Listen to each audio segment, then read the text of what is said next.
Satu, dua, tiga. As a petroleum engineer, working at an offshore oil company will be the greatest gift that we will gonna have. Good salary, linked, and network also experience will we get, regardless of the risks that we will get, such as an explosion. Assalamualaikum warahmatullahi wabarakatuh. We are from Group 6, and we would like to discuss to you about the largest oil spill that had ever happened in the history of human life, and that is the Deepwater Horizon Oil Spill. I am Binsar Mychel Hebron Sumanjo Sinaga, and I will be guiding you towards this presentation. First, I would like to introduce you to our team. First, my name is Binsar Mychel Hebron with the ID number 076, Shiba Azzahra with the ID number 098, Damar Alam with the ID number 088, and last is Thomas Pandhu Firmansyah with the ID number 077. And this will be the outline towards this presentation. First is introduction. Next is the aftermath and impact. Next is environment cost, cleanup effect, legal action, and last is 10 years after tragedy. First off is introduction. I would like to invite Thomas Pandhu to tell us more about Deepwater Horizon Oil Spill. So Thomas Pandhu, the time is yours. Okay, thank you to Hebron. Introduction. Deepwater Horizon Oil Spill, also called Gulf of Mexico Oil Spill, largest marine oil spill in history, caused by an April 2010 explosion on the Deepwater Horizon oil rig owned and operated by offshore oil drilling company Transocean and leased by the oil company BP. Located in the Gulf of Mexico, approximately 41 miles, 66 km of the coast of Louisiana, and its subsequent in sinking on April 22nd. Next.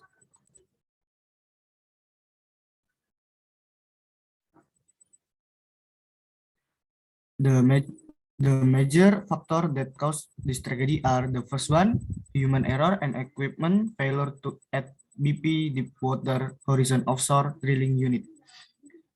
Second, failure of the U.S. government to assign and in some cases to permit resorts to assist with the containment of the oil spill. And the last one, misinformation disseminated by the news media regarding the amount and location of oil pollution in the water and on the beach of the Gulf at Mexico. I give back to Hebron. Thank you, Pandhu, for explanation. Next, we will discuss about the aftermath and impact. For this one, I would like to invite Damar Alam to explain this one. For Damar Alam, the time is yours. Thank you. The aftermath and impact. The explosion and subsequent fire result in the sinking of the Deepwater Horizon and the death of 11 workers. 70 others were injured. According to official, 126 people were on board, of whom 79 were Transocean employees, 7 were from BP, and 40 were contract. Several of the BP and Transocean executives were on board for a tour of the rig, maintains a planning, annual goal review, a drop safety campaign, and to congratulate the senior staff of the rig for 7 years of operation without a lost time incident. Not only that, economic prospects in the Gulf Coast state were there, and the spill affect many of the industries upon which residents depended. More than a third of federal waters in the Gulf were close to fishing and the peak of the spill due to fear of contamination. Recovery was incremental. As oil dispersed, portion of the Gulf began reopening to fishing in July, and by October, the majority of the closed areas were judged safe.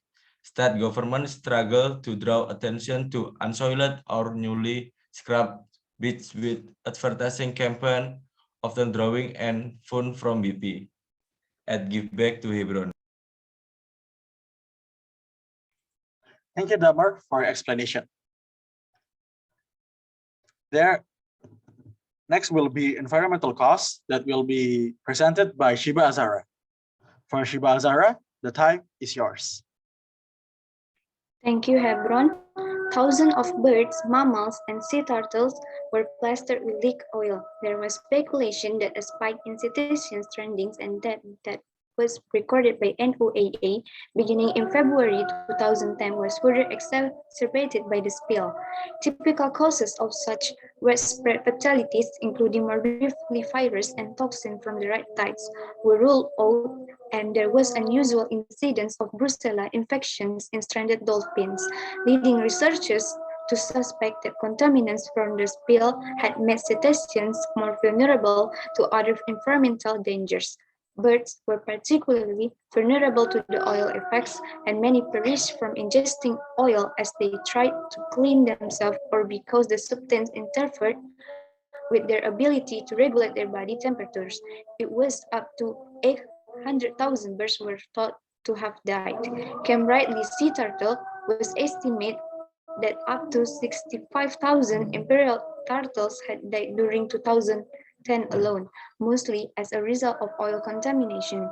It was also estimated that some 300,000 turtles, some of which were originally from breeding population in other parts of the world, were in the regions of the spill when it occurred, leading scientists to the point out the global impact of the disaster.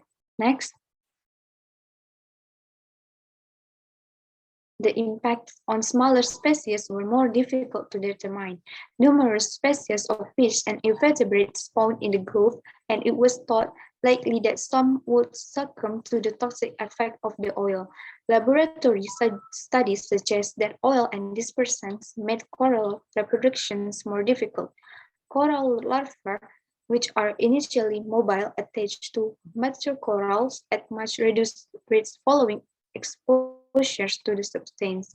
I'd give back to Hebron. Thank you, Shiba, for your explanation.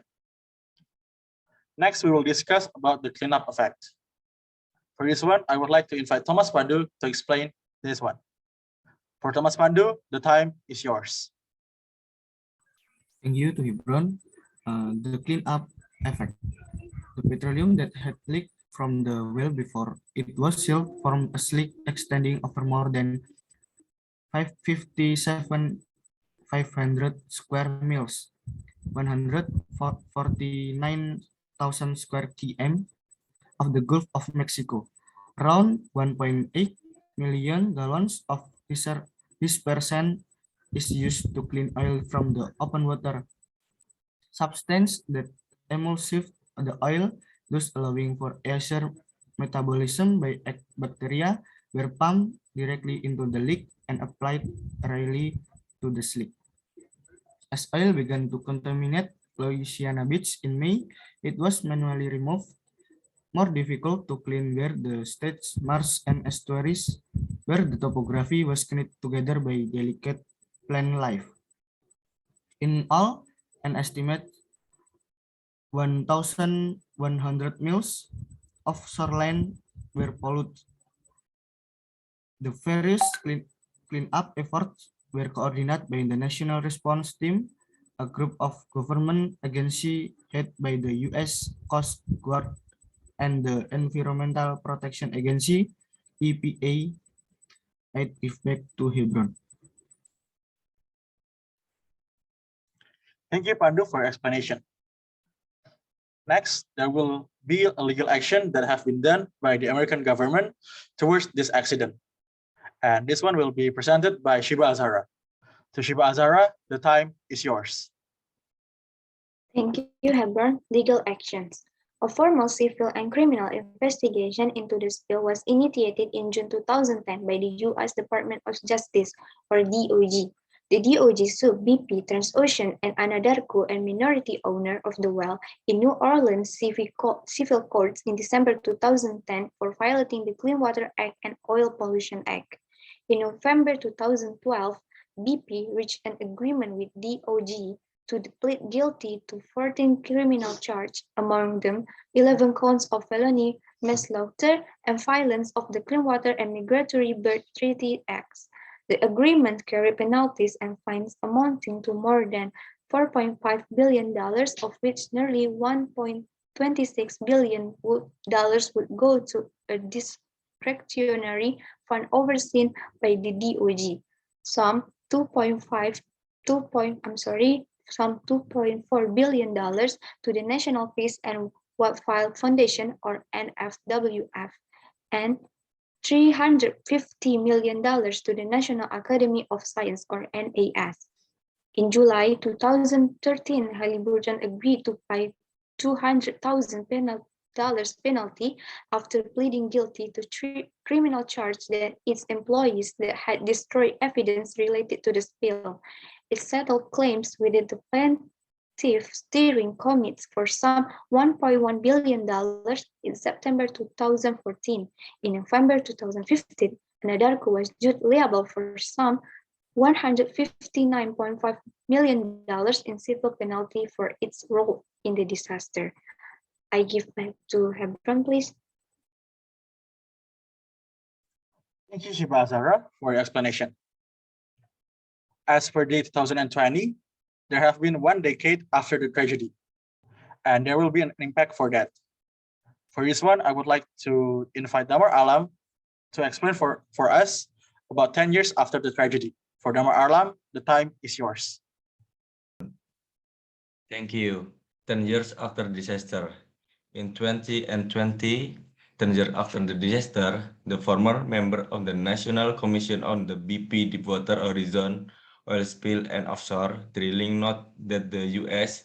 Congress had failed to act on most of the recommendations in the final report. However, they did note that the oil industry had improved well containment capability. In addition, a study published in the journal Nature in 2020 found that fish in the Gulf of Mexico continued to show evidence of contamination by polycyclic aromatic hydrocarbon or PAHs. Overall, researchers have sampled 50,000 fish and taken 2,500 sediment core from the Gulf over time.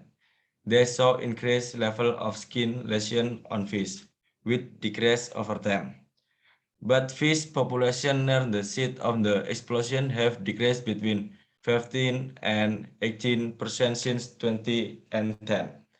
And as the fish have declined, so have their predator, including squid, blue crab, bottlenose dolphin, oyster, red snapper, and soderhag.